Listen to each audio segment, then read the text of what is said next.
To take scrolling screenshot on the Realme C71, all you simply have to do is just perform a screenshot. So you can do this with the three fingers gesture, or you can do it by pressing simultaneously the power button and the volume down button, and this will make a screenshot.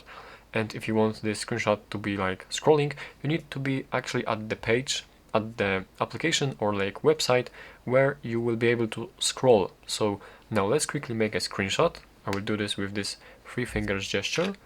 And as you can see, now we have this button to capture more. And as we tap this button, we can adjust what we want to actually capture right here. You can capture some more things. You can capture the whole like application or page, whatever you are trying to capture.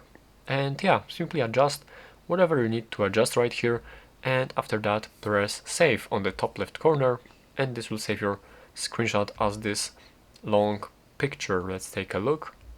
As you can see, it's pretty long right here, almost all of the settings right here. So yeah, that's how you can do this.